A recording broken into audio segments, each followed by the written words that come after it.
Eu convido a igreja para que nós façamos a leitura no Antigo Testamento e também no Novo Testamento. A do Antigo Testamento, lá no livro do profeta Isaías. Isaías 64. Isaías 64, versículos de 1 a 9. Vamos fazer essa leitura de forma alternada. Isaías capítulo 64, versículos de 1 a 9.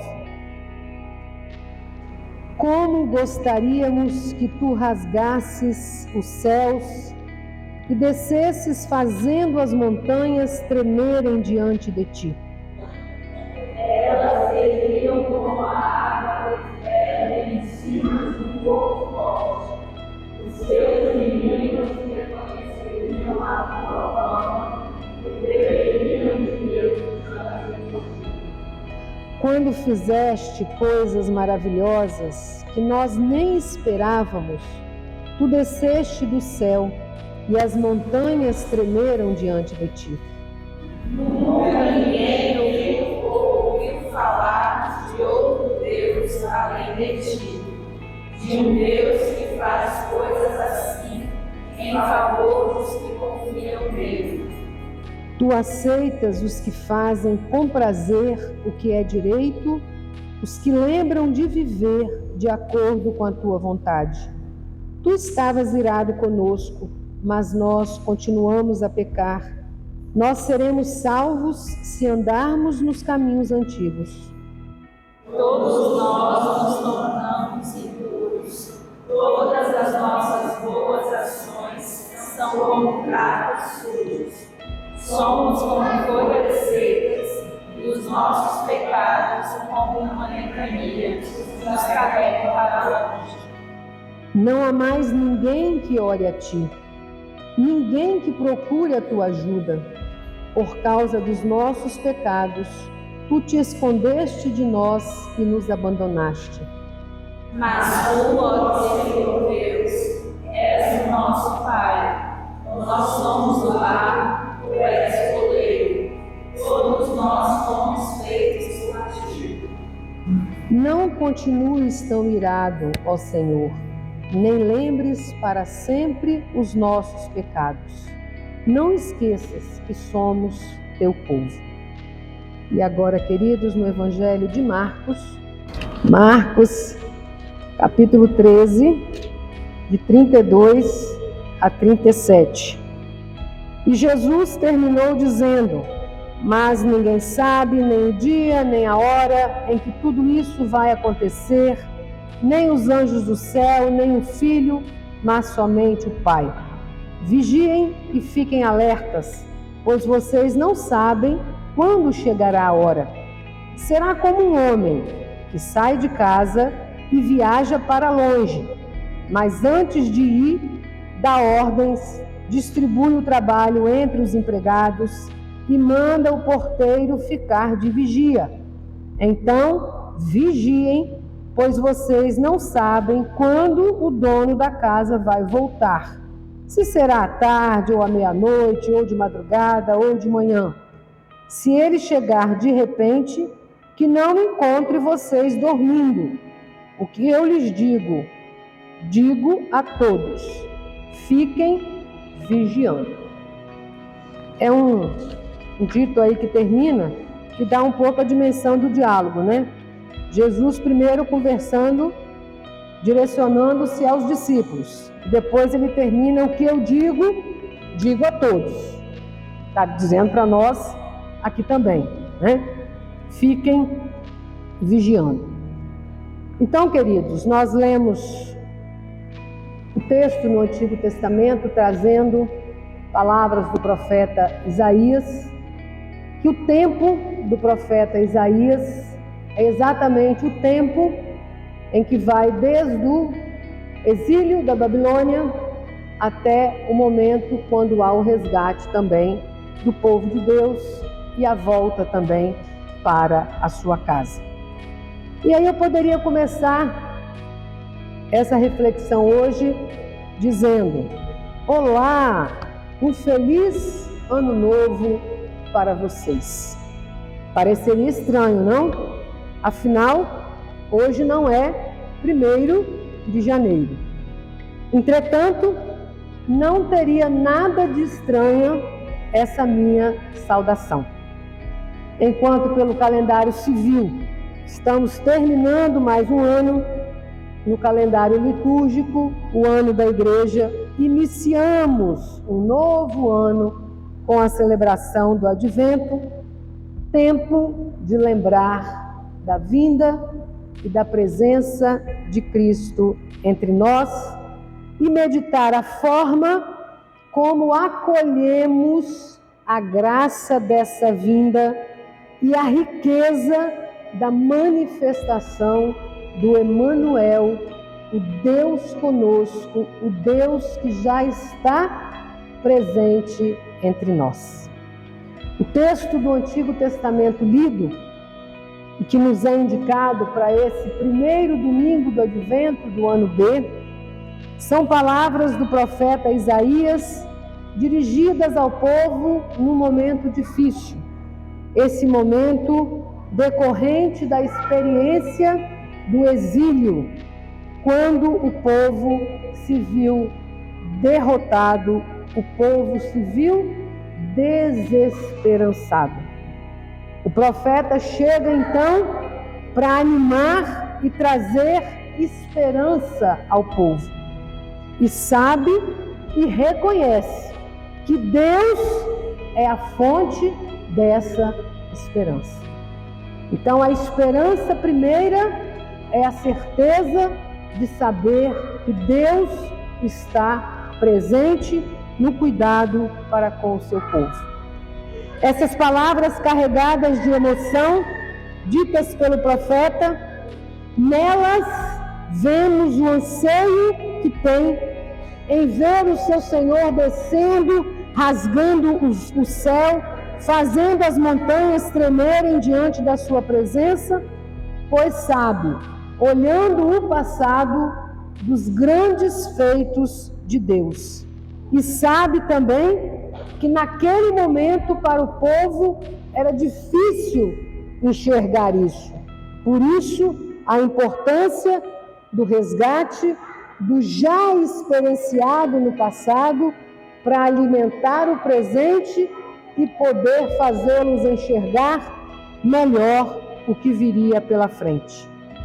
Naquele momento em que o povo sabia das dificuldades que estavam passando, qual era a situação?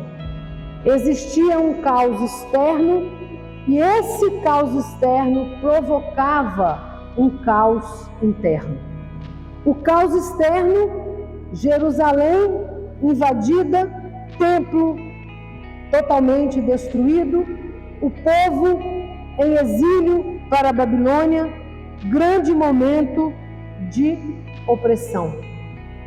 O que provoca o maior caos interno no povo é a sensação de estar abandonado por Deus. Uma sensação como se estivessem órfãos do ponto de vista da sua espiritualidade. Sim, o povo sentia-se esquecido, como se estivessem órfãos. Conforme relata o profeta, as pessoas foram deixando a vontade de Deus em segundo plano nas suas vidas. Segundo ele ressalta, as pessoas já não oram mais a Deus. Segundo o profeta fala, as pessoas preferem caminhar conforme sua própria vontade. E assim, pouco a pouco, o povo foi criando um abismo entre Deus e a sua criação. Será que é muito diferente a realidade que hoje nós estamos vivenciando? Uma realidade quando também somos chamados à semelhança do profeta, a trazer a esperança para o povo, pois os conhecedores das ações de Deus são os responsáveis por trazer sempre a esperança para o povo. Em meio ao caos, é lá que o profeta faz ressurgir a esperança do povo. E o faz como? Faz trazendo à memória a ação de Deus no passado para, a partir desta constatação, suplicar pela intervenção de Deus no presente, demonstrando sua confiança. E como ele faz isso? Utilizando a metáfora do barro nas mãos do oleiro.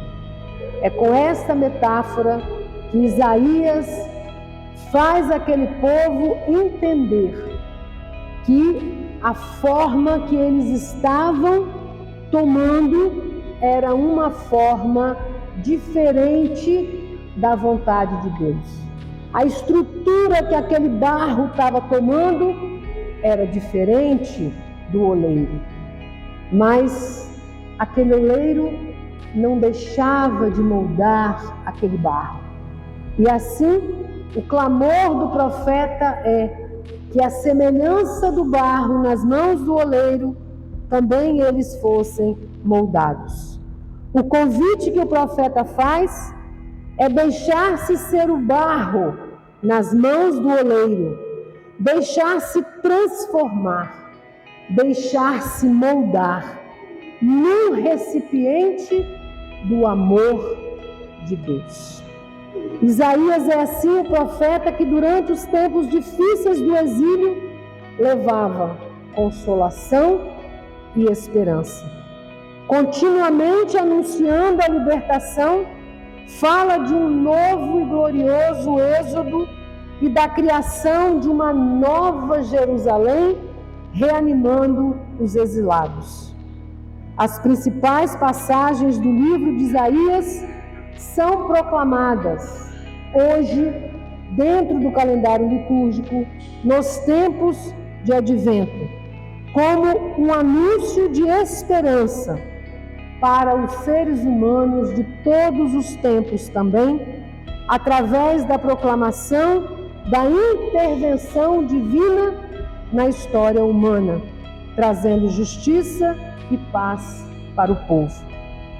É assim que também nós somos chamados e chamadas a vivenciar o tempo de Advento, como um tempo de refazimento, um tempo de renovação das forças, tempo de conversão, tempo de expectativa e de esperança. Afinal, no Advento, o que celebramos? Celebramos o grande agir de Deus na história através de Jesus de Nazaré, o menino nascido em Belém, lembrando-nos que no Natal se cumpriu a promessa de salvação feita por nosso Deus eterno. E aí, queridos, quando vamos ao Evangelho de Marcos, os discípulos também são convidados a enfrentar um momento histórico que também precisa de coragem, determinação, esperança, animados pela certeza de que o Senhor vem, de que o Senhor está ali pronto para acolher, para ensinar, para nos dizer do seu grande amor por nós. E aí Jesus, então, agora, a semelhança do profeta que usa a metáfora do barro nas mãos do oleiro, Jesus coloca a grande parábola que fala do homem que sai e deixa a sua casa sob os cuidados de alguém. E nesse momento, então, quando sai, ele deixa a sua casa aos cuidados de alguém. E vai e sai e pede para que na sua ausência haja um cuidado, que cada um fique realizando as suas tarefas. E essas tarefas, então, de cuidado, é as tarefas que hoje nós acolhemos como as tarefas de cuidar do reino de Deus, da sua justiça do mundo em que nós vivemos. E esse cuidado requer de nós também uma vigilância, para que possamos deixar a casa sempre em condições de acolher o dono em qualquer momento. Por isso, o tempo de advento é esse tempo que nós acolhemos como tempo também de arrumar a casa. Arrumar a nossa casa interior, sim, mas assumirmos a responsabilidade que temos de arrumar a casa do grande dono permanentemente. Portanto, é desejo do nosso Deus que esse mundo viva arrumado e não desarrumado como está. E a nossa tarefa é exatamente abraçando o nosso compromisso com o dono da casa, deixar a casa arrumada. E aí as crianças como nos ensinam, com um canto tão bonitinho que fala, né? Deus quer todo mundo contente. Criou um mundo de bom pra gente. Construiu um mundo arrumado, mas que agora ficou bagunçado.